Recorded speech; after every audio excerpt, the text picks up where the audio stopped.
Okay. We're live for Coffee and Kabbalah. Chodesh Av Devarim. I actually was like not going to do this shiur because camp is in a week and I am not sleeping, working nonstop. Everything got like pushed off from the war.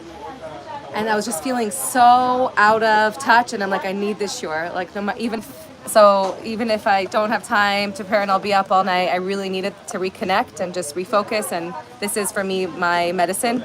So thank you for coming and making it possible in this busy summer. And thank you so much to our dear friend Sharon for sponsoring today's shiur, for a speedful recovery for Sharon Basharon Bat Rivka. We love you, and of course, for the healing of all our injured brethren, for the safety of all our chaylim, the return of all the chatufim, and peace for all Jews everywhere. Okay, so Chodesh Av Rosh Chodesh was on Shabbos. So we're a couple months into Av. Now, I love the month of Av. I know it's paradoxical because Av is the most devastating month in Jewish history. Tragedy after tragedy after tragedy has fallen upon us. It's a month devoid of chagim, but there's so much potent, powerful, holy potential in this month, and we can reverse the tragedy of this month, like you were saying, the tikkun of this month. First 9 days. Exactly. So a little bit overview of Av. This is the monthly series based on Sefer Yetzirah. We're going to talk about the name of the month, which is Av or Menachem Av, the comfort of our Father. The letter of the month, which is Tet. The zodiac sign of the month, which is the Leo, the lion. The tribe of the month, which is the tribe of Shimon, which comes from Shama, Hashem heard. And what I really want to focus on today is hearing, because the physical bodily tikkun of this month is elevating our hearing. Tammuz, if you remember, was all about elevating our vision. And we had this connection where Tammuz was Reuven, Re'iyah, like the first tribe, which comes from sight. And following sight comes hearing. And where do we see this? In that Tammuz and Av are both like destructive months. We have the 3 weeks of mourning and destruction, and they both came from contaminating or misusing these crazy potential, potent power of sight. In Tammuz, the spies contaminated vision through using their vision to see the negativity in Eretz Yisrael and convey that to the Jewish people. And then they returned in Av, and we heard, and then they conveyed to us their distorted vision. And we heard it, Shama, in this month of Av, and that's where all of our destructions began. All of our downfall began with hearing the way that we interpreted and heard what they told us. And they basically postponed our entry into Eretz Yisrael for 40 years because of this one seemingly little mistake. The entire generation of Jewish people left Mitzrayim had to die and not enter Eretz Yisrael. And so rather than focus on the negative of that today, we're actually going to focus on so much holiness and power and that we can learn from this. So that was the connection of sight and hearing, and why Reuven is in that month and Shimon is in this month. And in Tammuz we were elevating to get this deeper level of vision to see in the dark. And then this month of Shmiya, of elevating our hearing, we're going to learn what it really means to hear, and how hearing is a bridge to intimacy, to entering our core self, to peeling back the layers, and to full simcha, to true simcha. So in Av, we have this famous Mamar Chazal that tells us in the Gemara, and it's in your sources, that says, famously in Gemara Tainus, it says, Misha nichnas Av mematzen b'simcha. When Av enters, we decrease in joy. And there is the custom where from when Av enters until Tisha B'Av, we decrease in joyful things. We don't have weddings, we don't listen to music, we don't cut our hair, we don't go swimming, we don't go on trips, we decrease in simcha. But Chassidus looks at this very differently. It says you're reading it, you have to listen deeper to what the message is. Right before that it said, Misha nichnas Adar marbin b'simcha. When we go into Adar, we increase in joy. And when we go into Av, we decrease through joy. What it's really telling us is that we're always trying to access joy. Joy is the natural state of our neshama, of our being in touch with our soul. But there's different ways to access and unlock joy in the shifting energies of the month. And so Adar has its own prescription for accessing the core level of your soul, and that's through increasing outwardly. We spoke about Pru Revu and outward movements and moving out of yourself.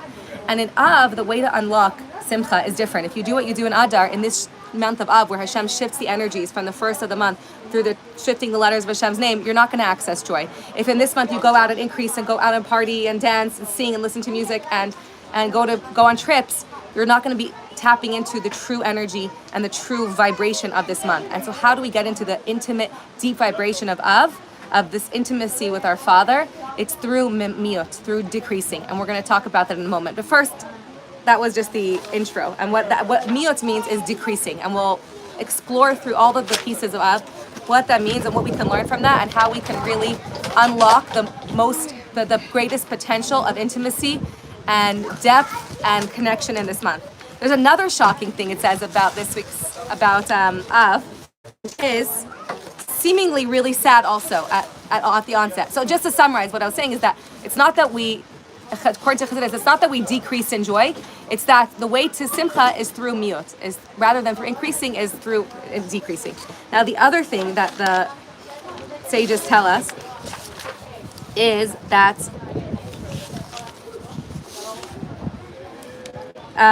in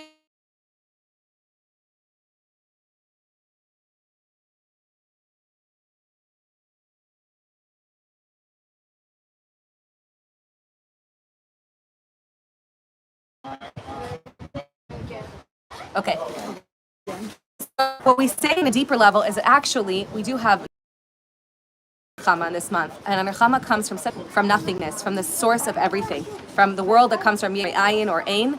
That's where our comfort comes from. We have to turn to everything, and so in is miut. We're stripping away layers to get to the core essential self in order to unlock the deepest, most potent connection.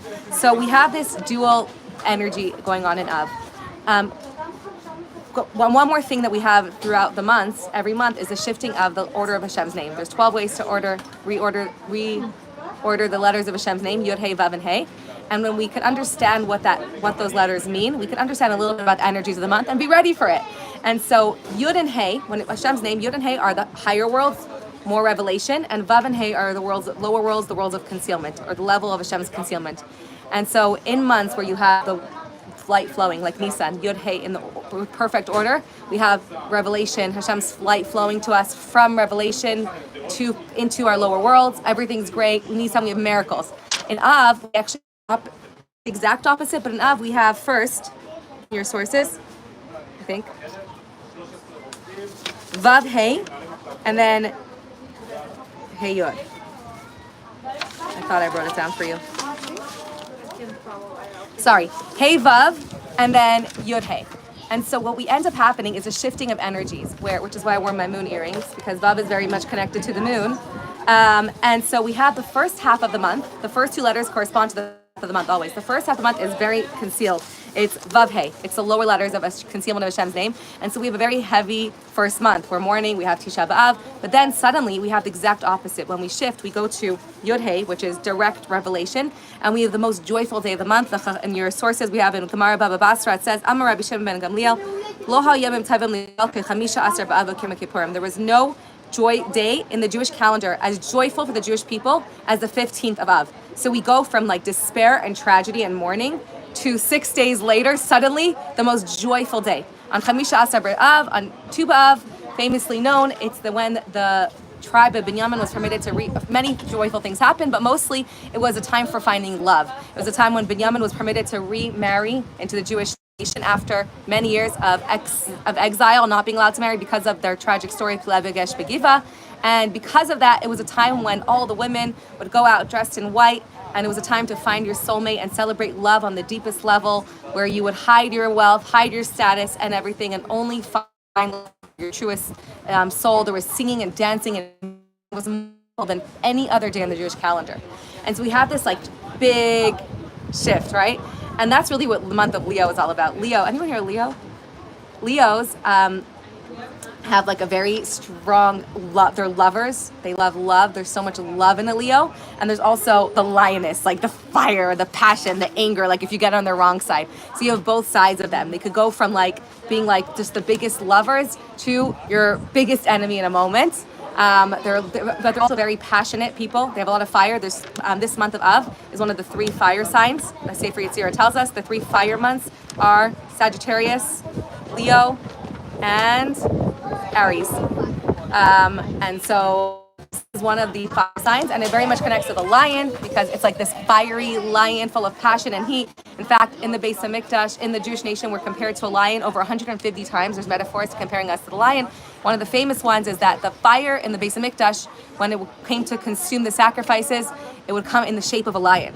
And so the fire and the lion are very much connected. So it's a month of a lot of heat, a lot of passion, like we've seen. Just also a month of when that passion is not channeled into the right place, then there is destruction. When fire has a hearth or a place to go and it's contained, then it's beautiful. You dance around the fire, you can find love in the fire, it can warm up your home, it brings food, which is connecting. It's one of our biggest, most important resources. But if the fire has nowhere to be contained, then it is the biggest cause of catastrophe, death, and destruction. And that's the key of Tu B'Av. On Tu B'Av, which is so fire is the element of the sun, which in the month of Leo, the sun is, I think it's like the sun month, the month where the sun, like there's different planets that rule during every month. It's the month of the sun. So we have this very strong sun, and this is really the real reason for this this chaotic month or this destruction of this month. The real source for destruction of this month is not because this is a month that is in its essence a month of destruction or a month of sadness or a month of pain. It's actually that in this month there is fire. It's a month of the most crazy, chaotic potential for the Beis HaMikdash, for intimacy, for passion. And when there's fire and there's nowhere to contain it, we end up having destruction.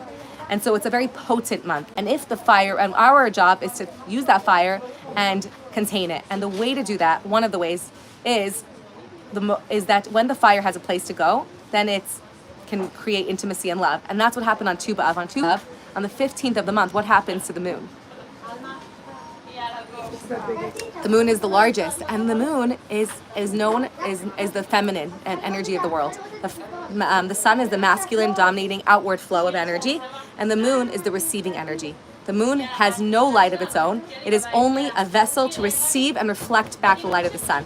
And that's what the feminine, in the creation of a child, the seed and the energy comes from the masculine, and there needs to be a vessel and a womb or receptive space to contain that, and then creation can happen. If there's no force that's available or interested in receiving that love or that fire from the masculine, then it's not love and intimacy, it's assault, right? And only when there's space and a receptive and someone who wants that love and there's space for it, then it's love and then it's intimacy. So the same exact force that can cause the most painful thing in the world, assault, or total destruction of a person, can also be the most powerful tool in the world that can bring two humans closer than possible and create new life, if and only if there is a space to receive it. And so the power of the moon and that receiving space and that feminine space is the key for the for creating intimacy and growth and closeness and utilizing that power. And so on the 15th of Av, we have the ultimate fusion of the sun at its full force. And rather than be destructive, because the moon above is fully receptive, is whole, the moon is its full container, it's able to receive, right? And we have seasons in our times. We have times as females, as humans, as a Jewish nation, when we're diminished, the moon goes through phases. We're compared to the moon, where we're diminished, we're not able to receive, we're just totally not in our strongest. And then we have times when we come back around and we're full and we're like, I'm ready to receive, pour it on, lay it on me, right? I'm out there, I can come to a shear. And then there's times when we hibernate and we're like, I can't do anything, I'm frozen. And so the moon has these shifting energies. And on Tu B'Av, on this 15th of the month, when the moon is fullest and can see the light of the sun, that's the message to us, like what happens above was reflected below. Suddenly we have this perfect recipe for love and intimacy. The day in the calendar to find love is when there is the person who wants to give and has so much fire and passion, I want to give you, and also I want to receive it, and there's a receptive person who wants to get it. We have the perfect recipe for the day of love, for the Love Fest, the Jewish Valentine's Day in Israel. One of my favorite things about Israel was like a year in, or a couple years in, I was like, why is everyone on dates today? They're like, it's Israel Valentine's Day is on Tu B'Av. So it's really special here. It also connects to Shimon. Shimon was fired, and when not contained, Why was Shimon on fire? When not contained, he destroys Shved. That's what Yaakov says to him. Right. He said your wrath. Right. Shimon and Levi, they had this wrath, and when they couldn't contain their wrath, there was that destructive power. That's really cool. So that's the Shema. So that's the energy of this fire, moon, receptive energy of this month. So what we're trying to say is that in its core, Av is not a month of destruction or sadness. It's a month of power, of potential, of potent power, and that needs to be channeled into proper vessels. That needs to have the right place to go to, and guarded properly. And then, in fact, Av is the month that will have the most joyful day in the calendar. And in its potential, Av was supposed to be the month when we entered Eretz Yisrael. We were about to enter Eretz Yisrael. We could have had the month of the greatest intimacy, finally being in our land with our beloved, and it was the month where Mashiach was born. It says was born on Tisha B'Av. The potential for the greatest revelation, the third base of Mikdash was born, and ultimately it says that of these days, these 3 weeks will be transformed into 3 weeks of Simcha, and Tisha B'Av is going to be one of the holidays that are not abolished. That says that the light of Mashiach is going to be so great, it's going to outshine most of the Chagim except for Purim, Yom Kippur, and Tisha B'Av. Because Tisha B'Av is such a holy, powerful day, and it says that on Tisha B'Av is the day that Mashiach was born and conceived in the conception for Mashiach. So it's a month of tremendous light, and our job in this month, awareness, knowing what's happening, the strong energy, and learning how we can channel that and utilize that so that doesn't overtake us. In fact, Hasidim totally did not diminish in Simcha in this month because they saw deeper and they learned the Kabbalistic energy of this month. They had a custom to have a siyum every single day. Because if you have a siyum, if you look in the Sefer Halacha, if you have a siyum of a Masechta or a bris or something, then you rejoice. You're supposed to, all those close to the person, have meat and wine and are able to be b'simcha. So they had a custom in Hasidim for many years that every day someone would make a siyum so that they wouldn't have to follow the laws of they would be able to project already the time of Mashiach when we would be, and draw that in, the era of Mashiach when we would be rejoicing during these days. Okay, so now... Also, Tisha B'Av is a moed. That's why we don't say Tachanus. Right. Even though we're fasting, and it's so sad, right, we're supposed to remember that it's supposed to be a moed. Right. Hashem didn't create Av to be a sad month. Yes. We created it. Exactly. And so, a lot of things, so Av is the 5th month, which is has a lot of depth to that. The 5th represents the core self, because there's 5 levels of our soul, and our 5th level is our essential ayin core self. It's also on the 5th day of this month was the Arizal, who was called the Ari, the holy lion, was born on the 5th day of the 5th month. And then on Tisha B'Av, the spies came back, and that's where we contaminated our hearing. On the Tisha B'Av, also, many years later, the destruction of both Batei Mikdash happened, and then we have 15th of Av. Okay, the letter of the month is really cool. It's the letter of Tet, which is a vessel that contains a lot of potential, but in that, it's shaped like a womb, like a fetus inside that. So it's the month of potential of the creation of the seed of Mashiach, the birthing of Mashiach. And it also represents that there's a lot of power, but it's hidden, and it's not in a revealed way necessarily. And so that's why it's curled up. The light inside this vessel, a test, is curled up inside like a fetus. It has the potential, but it hasn't been born yet. And it will be born, and we will have that revelation in this month, Be'ez Hashem, this year. Yeah, it's also, so Tess is also considered a good month. The Gemara goes back and forth about the letter Tess. In Maseches Brachos, it says that if someone sees a letter Tess in their dream, have any of you ever seen the letter Tess in your dream? It says Siman Yefalo, it's a good sign. And then they say, what do you mean? Tess is Tuma. It says Tavulo, the base mikdash sung to the ground. But then the Gemara comes back and says that the first time in the Torah we have the word Tess is Vayar Hashem Ki Tovu. Hashem saw that it's good, and therefore Tess is a good letter, and it's a time of goodness, even though maybe it's hidden, and therefore it's brought down by, I forget who, that says that Hashem didn't include Tess in the first set of luchos. How is it possible that the first and second set of luchos were different? Because he didn't want to contaminate, he knew it would be broken and didn't want to put Tess in there, but in the second set there was letter Tess. I don't know if that makes sense. It must be like it's the a same word. Kabbalistic idea, because we don't know what was written. Oh, in the recounting of the first and second luchos, you don't see the letter Tess, but in the recounting later on in Devarim, in the second luchos, when it mentions it, it has included in there the letter Tess, because Hashem, those weren't destroyed, I guess. Okay, so a little bit about Av. The name of the month is Av, and the question we have is that we relate to Hashem, and we have so many different facets to our connection to Hashem. We have Hashem as our Father, Hashem as our lover, Hashem as our ruler, as our king, right? Hashem as our beloved, our sister, our shepherd. Of all the names in this month where Hashem sent us away from our home for thousands of years and exiled us and kept us away from Eretz Yisrael, we don't feel very much like Hashem is acting like our Father in this month. We feel maybe that Hashem is our ruler who has to have but we don't feel that loving fatherly connection this month. So of all the months to call Av, this is the least of month. Well, sometimes your father is also like the one the mother calls and says, like, go give him a bath. Right. If you think about which parent would be the one to punish you, it's more likely the father. More than the mother, but do we have the mother paradox relationship ever with Hashem? Maybe. I don't know. That's a good question. So we actually learned Well, that. Shechina, like female. Right. Yeah. The Shekhinah is the Yeah. feminine side, Yeah. I guess. Yeah. So we learned from this that when you actually see, even though you might think Hashem's acting like our master and our king more than our father, the truth is that when do you see that a father, the most, that someone's their father, where if you have a kid going around, being passed around, and you don't know which one is the mom, when the kid has a diaper or is screaming, the person they give it back to, that's the mom. And so the true father relationship comes out when your child is the most, when a child is misbehaving or they're fighting or you have to give them the tough love. That's the true hardest part of being a parent, is specifically not when the child's being all loving and sweet, right? Then it's so easy to parent and you could have anyone's kid over. But when your child are going through their most challenging times and you have to give them tough love, that's when you see it's the parent, right? For another kid, I'm like, sure, stay up until whenever you want. You're not my kid. Have candy. I'm not going to fight with you, right? I'm not going to parent you. I'm not going to discipline you. But when you're my child and I need to do what's best for you, even though it hurts me as much as it hurts you, if I have to take my baby for a shot, or God forbid, parents have to take their children for other procedures, as you may know, it doesn't feel very parent-like, but you don't do it for another child. You don't go through that pain of going through procedures and medical procedures or healing procedures or painful discipline for anyone's child but your own. So the true essence of a parent comes out when they have to stick through the toughest times, when I'm holding you even when you're screaming, when you're cursing me out and you're screaming that you hate me, but I'm still holding you. That's when the true parent relationship comes out. We actually see that in Parshah Devarim.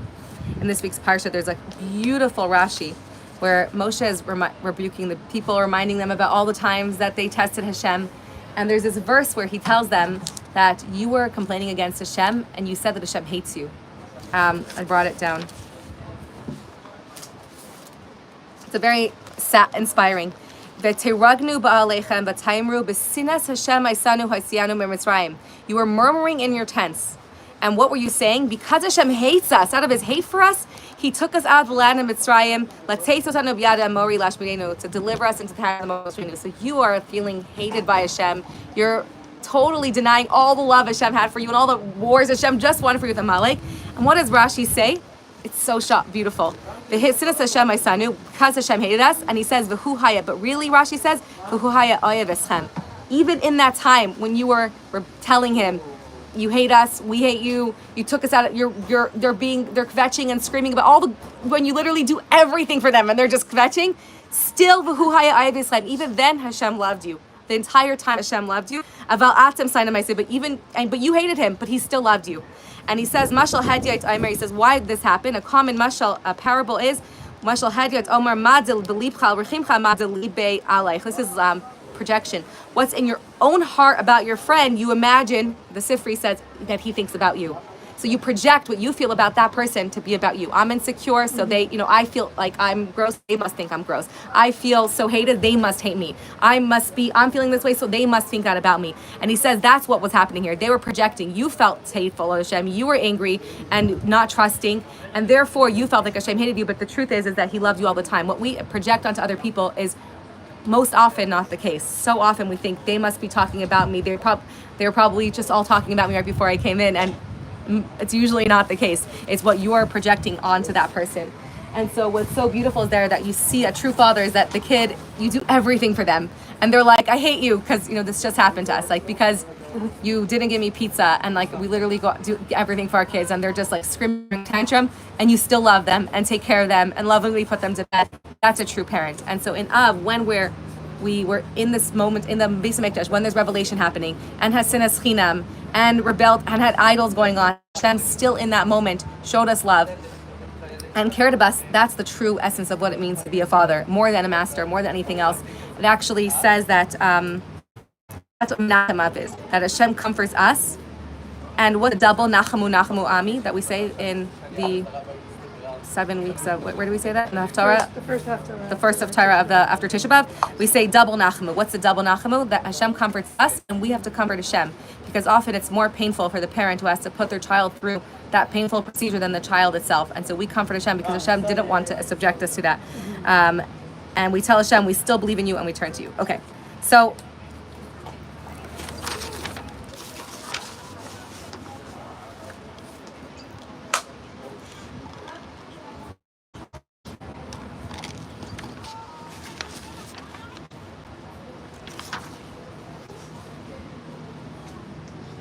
it's really cool. The Aryeh, which, by the way, just the main connection between Leo and Aryeh is, this month is that the Medrash Al Kashimoni says, I think I brought this for you, Allah Aryeh, the Mazel Aryeh, the Hechriv Aryeh. A lion came up in the Mazel, in the constellation of Aryeh, which is Leo.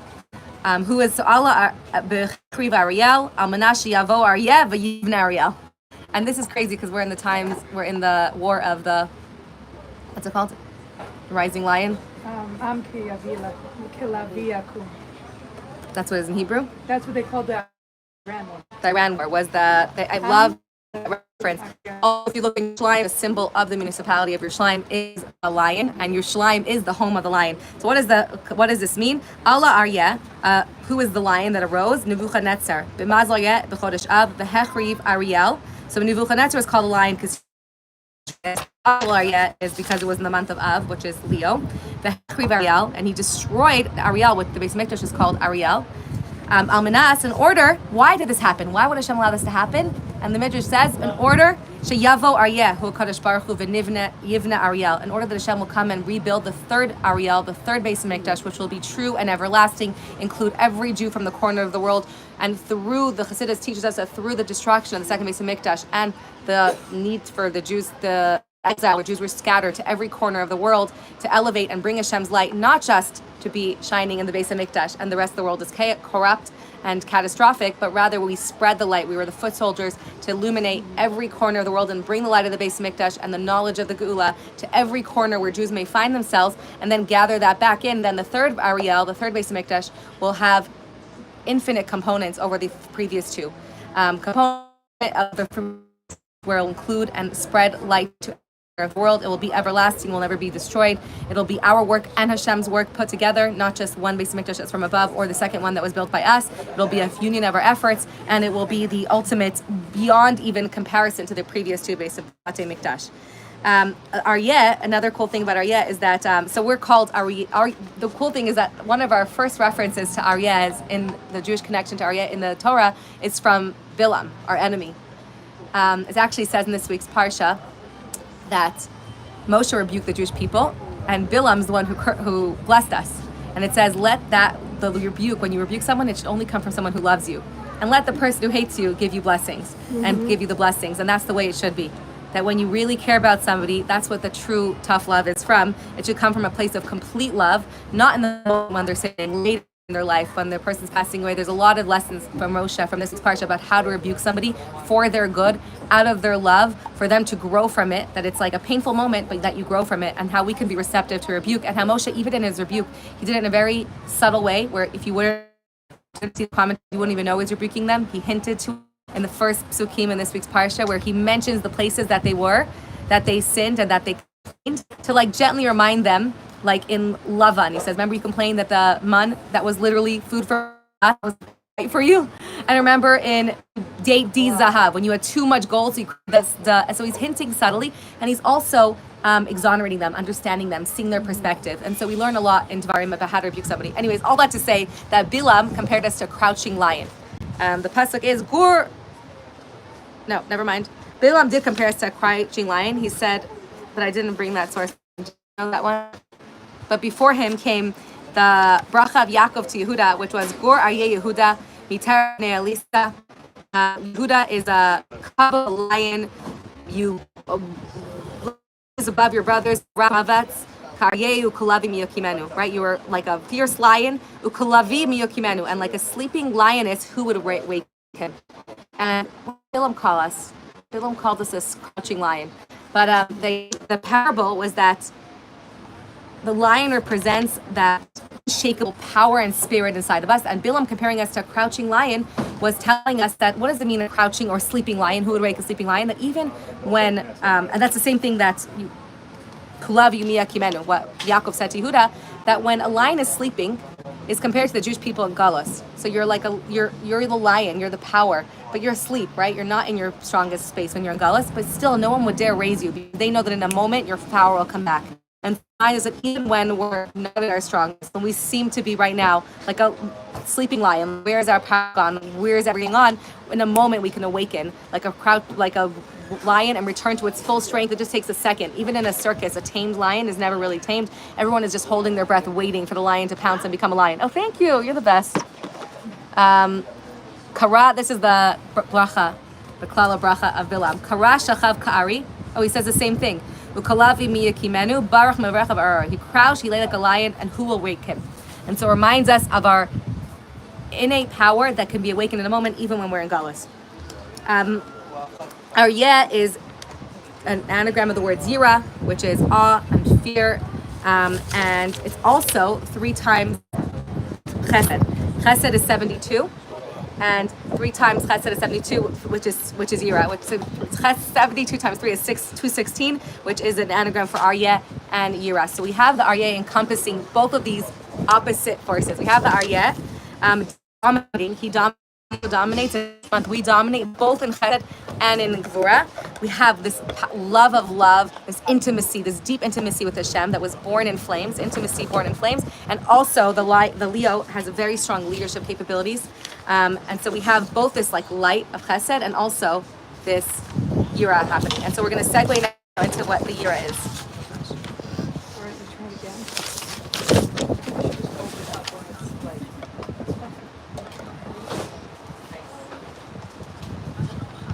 Who loves animals, which Thank is you so telling me much. that it's interesting that the lion is the king of the jungle when it spends most of its time sleeping. It's actually true. Wow. The Wow. lion spends most of its time laying around. Right, I was going to say, the lion sleeps tonight, and No, like... but for real, in real life, Yeah. the lion Lions does most of its day sleeping, Wow. and yet every animal in the jungle is afraid. It's terrifying. No, It's so beautiful. It's a beautiful parable. So, like, yes, we may not look like we're at our strongest, but we're just like a sleeping lion. We are the king of the jungle. We have that koach inside of us, and in the moment, Hashem can waken up. Okay, now we're getting to my favorite part of this whole entire thing. Okay, so going back to the tikkun of hearing. And if we have time after, I'll connect it to Devarim.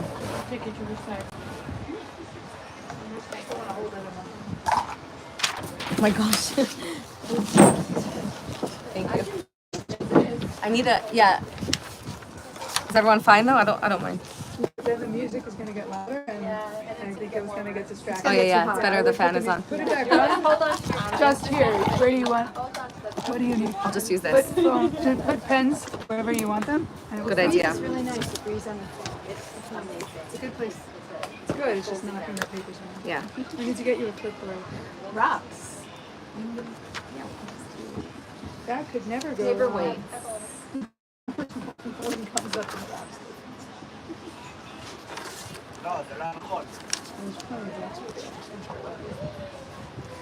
Another note where we said how the first half of this month is destruction, the second half of this month is intimacy and growth and love and the holiest revelation, is that we actually learn that specifically from the destruction grows the intimacy, and that we tap into the most during this month. And we learn that from the ashes, actually the soil of the ashes are the most rich soil to plant on. And so wherever there was a fire, actually beautiful things grow from there. And specifically from the ashes of the Beis Mikdash grew the power of the Beis Mikdash. In fact, when they carried the Kruvim out in the second Beis Mikdash, the story goes that when they carried out the vessels, the Romans taking out the vessels, they were mocking the Jewish people because they found the Kruvim, the 2 angels, united as in moment of intimacy and passion, and they said this is what the Jewish people are involved in. But what we took from that was that in this moment of total flames, of our home to Hashem going up in flames, in that moment was our most intimate and connecting time to Hashem, where from that pain and destruction was born the breeding ground and our greatest revelation. And the message for that in our lives is very important. And the Rebbe spoke so much that it's like the Yerida is necessarily the taking apart and destroying. And so many times in our lives, we might feel like everything is falling apart, like things that we worked so hard to build are just collapsing and deteriorating and turning into ashes around us. And it could feel so despairing. And it could be and like if someone's marriage, God forbid, is falling apart, or if their job that they invested so much into, or their home, or their children, or everything they poured themselves into, and they're like, everything is just around me. At that moment, it feels so devastating. And Chassidut gave this full new perspective on it and says if someone would come home and see someone destroying their house, it would be so devastating.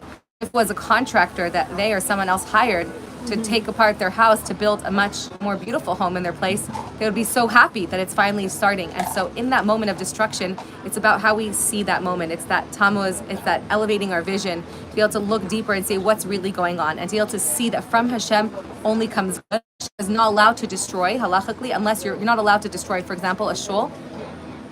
Unless you're not allowed to take apart a shul unless you're building a much nicer shul and instead there. Or else, halachically, you can't destroy a building that's going to cost millions of dollars unless you're going to be able to build a better shul. And so Hashem follows halacha, and Hashem would never be able to destroy anything besides the Beis Hamikdash in our personal lives. If something is crumbling and it feels like it's disintegrating, that's in its outside it seems like destruction, but in its depth, it's actually something, the breeding ground. It's the breeding ground for something so much. We have to remember that everything comes from Hashem, and sometimes something has to turn into ashes in order to be for growth and for us to be able to connect to our something much greater to be planted instead of what was before. So we're so hesitant sometimes to let go of something, and we're like, we can't let this go. It's destroying, right? I worked so hard to be here, to move here, to come here. And I can't let go. I can't let it be destroyed. Everything's crumbling. But sometimes we have to allow the disintegration process and succumb to it and surrender to that process Hashem is taking us through, like the germination of the seed that disintegrates in order to grow into a big tree so that we can go where Hashem wants to take us. And it's really hard. It's easier to say, but it's so hard to surrender in that moment. But in that moment, those who had the deepest vision, like Rabbi Akiva, who were witnessing it, saw that intimacy that was happening in that moment and said, this is the destruction of the second Beis Hamikdash for something much greater. Rabbi Akiva was saying, this is laughing and saying, yes, this is the beginning of the destruction, something so much greater. It's so hard to see in the moment, but if we can hold on to that vision, which is what this Shabbos is all about. This Shabbos Chazon is the vision. It's called Shabbos Chazon because the Torah is about Chazon Yishao, but the famous Rabbi Levi Yitzchak of Berditchev used to give the mashal. I think it was him. Yeah. Every year about the father who would show his child. He gave his child a beautiful had a tailor sew him a beautiful outfit, and he ruined it. And then again, he gave him another outfit, and he ruined it. And the third time, he said, I'm not going to give it to you just yet. I'm going to wait until you're mature enough and old enough to not soil it, but I'm going to show it to you once a year. And so Hashem once a year shows us that vision. And we have in this month the Hashem showing us, and specifically the Shabbos are showing a vision of what will be the purpose of all of the pain and destruction that we went through. And so for ourselves, we can interpret that into our lives when things are crumbling around us. Try and hold on to a vision of something so much greater being born from the Yerida, from the destruction, from the ashes. Try and hold on to the hope and the yearning and the surrender and the tefillah, and remember that Hashem has that vision for us. And in this week's Parshah and Devarim, we have Moshe telling the Jews a very similar thing, where he tells them that you basically lost faith and were crying out and didn't want to go into Eretz Yisrael, and you forgot, I have to find the exact words, but you forgot how Hashem literally just did all these miracles for you just now. And so what can help us have the vision is that in the moments we forget how much Hashem loves us, even in the hardest times, how much Hashem has saved us before, how many miracles we've had in our life, how many beautiful moments we had in our life. And in the moment, he's like, the reason you were crying out, not wanting to go into Eretz Yisrael, is because you literally forgot how Hashem just won all these wars for you. And the wisdom and the vision is to remind ourselves all the time, make a list, and literally when there are moments of hardship, remind ourselves of all of the love Hashem has for us, all of the times Hashem came through for us, how Hashem is holding us and carrying us, and he's never failed us before. And when we can remind ourselves of all those past times, and in the moment when things are so hard and things seem like they're crumbling, we can say, okay, but Hashem has come through us time and time again, and he won't let us fall. And the easiest example is now in the wars. It feels like very, very scary. It's what's happening now. It feels like, yes, if you just look at right now, yes, it doesn't seem like there's hope. It doesn't seem very good for us. What? If you look at right now, almost every day there's some kind of crazy miraculous. Exactly.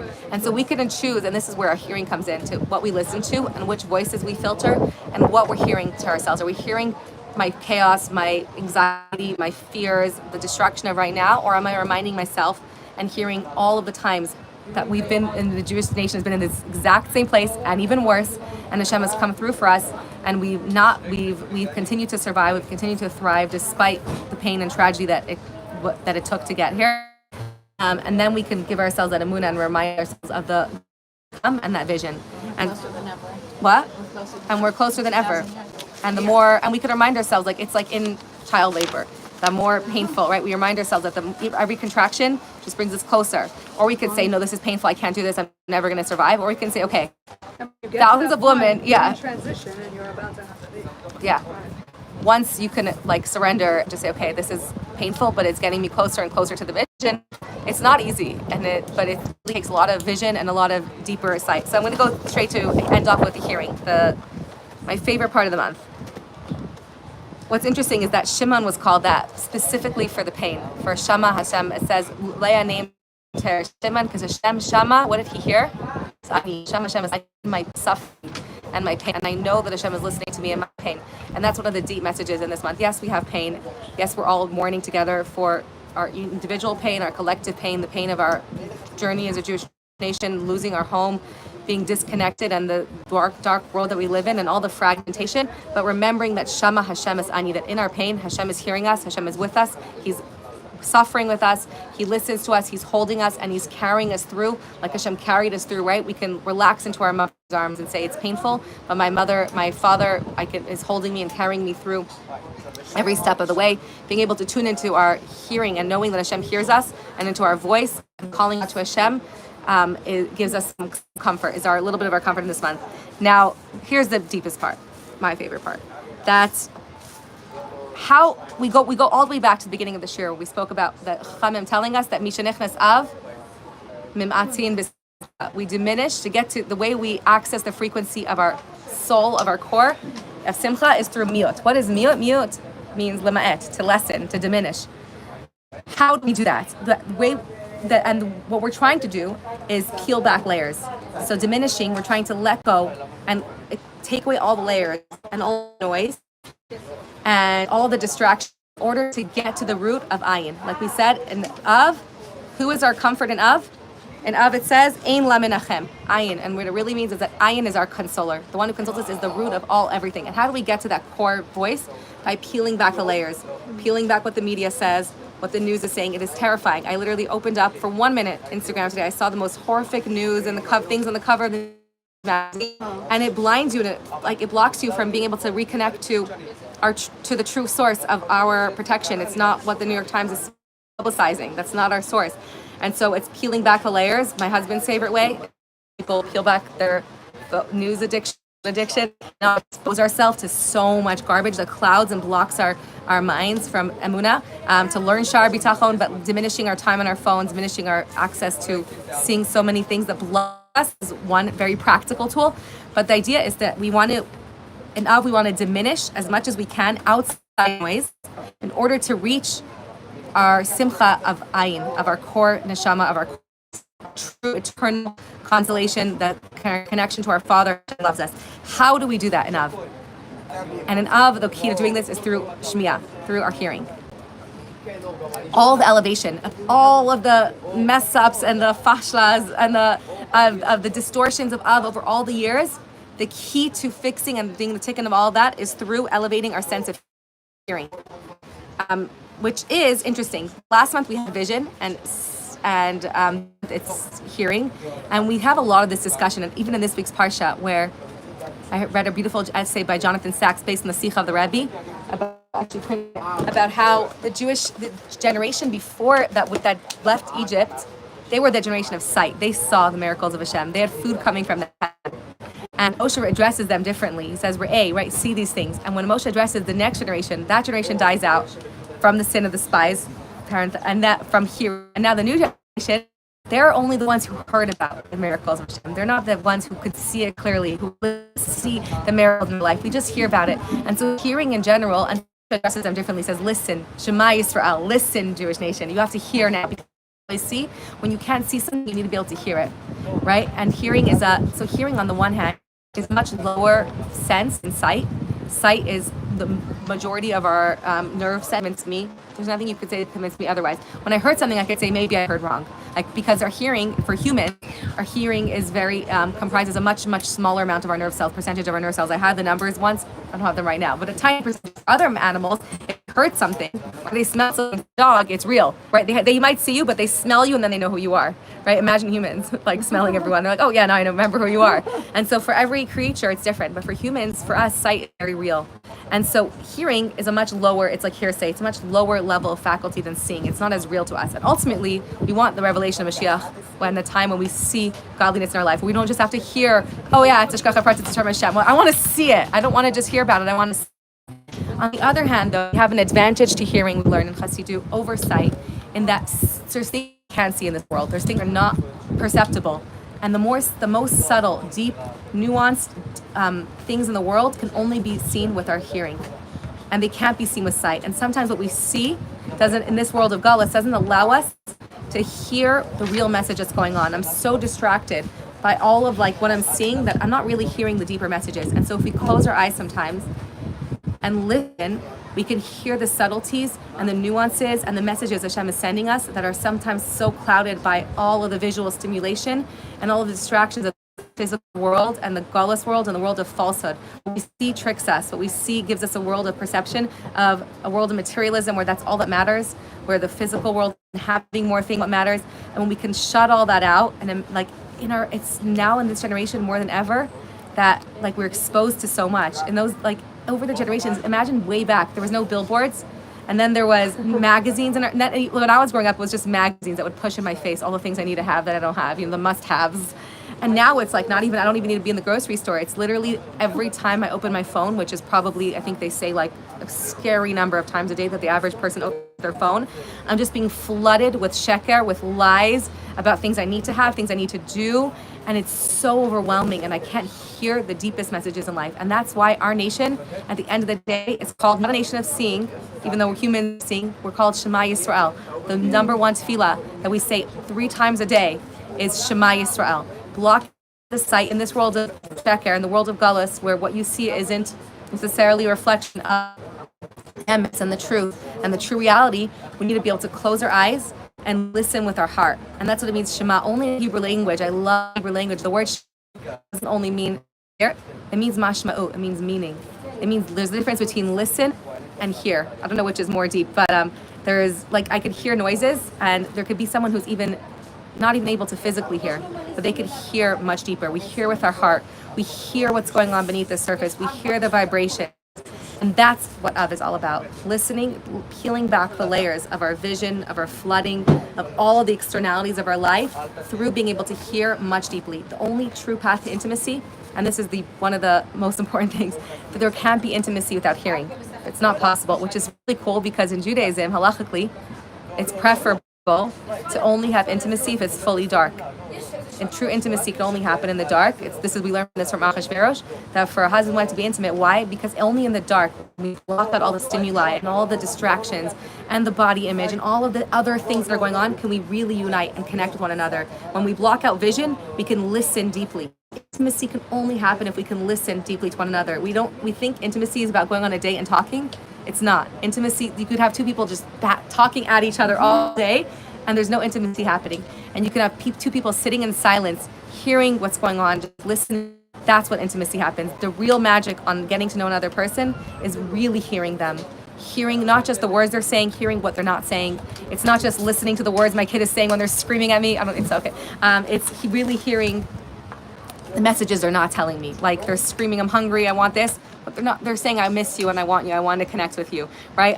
When the bids for connection our spouses make by John Gottman says are the number one signs of a marriage failing or not, or succeeding, is they count in couples. They ignore all the words the couples are saying. They have a love lab. John Gottman and his wife, John Mordechai Gottman grew up going to Chabad school, one of the most famous researchers on love and relationships in the world.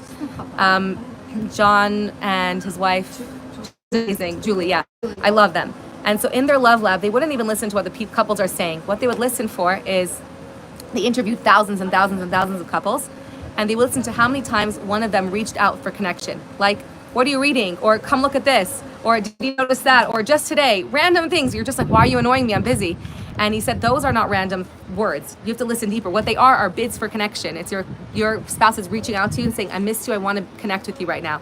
And they would count percentage of how many bids were answered or rejected in your spouse, like I don't know, whatever. Or, oh, I actually want to connect with you on this right now. And based on the percentages of how many times the spouse would respond to the other's bid for connection, they could predict accurately whether the marriage would continue, fail, or thank you. What I was trying to say is that that listening and hearing what's really on the surface is the key to intimacy, which is what Av is all about, true intimacy, the giver and the receiver and the union and the closest we can be to Hashem and to ourselves, and connecting with our neshama and connecting to the ones around us, is specifically and only through hearing and receiving. And hearing is like that same thing as the moon. We said the moon needs to be a full vessel to receive light of the sun. If there's someone just talking at you and you can't hear, listen, then again, there can't be intimacy.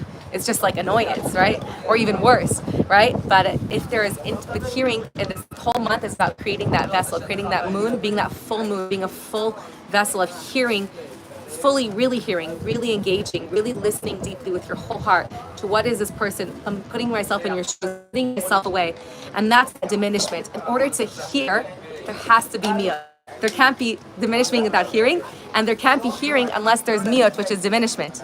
I can't hear you if I'm so full of everything. If I'm taking up all the space, I could pretend I'm listening to you, but I'm not hearing a word you're saying. And so my husband used to tell me this example when we both are talkers. We would like spend our days just babbling. We were dating at my cousin's house for like a Shabbat meal, and she was like, "You guys don't shut up. You're just like babbling." Like, oh my, she was cracking up. And I remember my husband telling me that because we both talked a lot and we realized that we're not getting intimate without truly listening. He would tell me that like when someone's speaking to you and you're full of your thoughts, you can't hear them. And so he would imagine that there's like a batter in his brain standing at the door with like a bat and like batting out all the thoughts like that want to come in when he's trying to listen to me. Like, no, don't go there. Knock it out. Don't say that. Don't say anything. Just listen, because that's what true intimacy. And so miyut is diminishing yourself. You can't truly have intimacy and hear another person if you're so full of how you're feeling about it, what I'm thinking about it. Like someone's opening up to you and sharing something with you, or your child, and you're just like judging, like, oh no, what did I do? Or that means you have to do this, or you didn't do it better. You have to put away fully yourself, make yourself small like the moon, in order that this world could survive. The moon took on the feminine energy, said it has to be someone who needs to diminish themselves in order for there to be that yin and yang energy, the energy of the giver and the receiver, for this world to function and for intimacy to exist.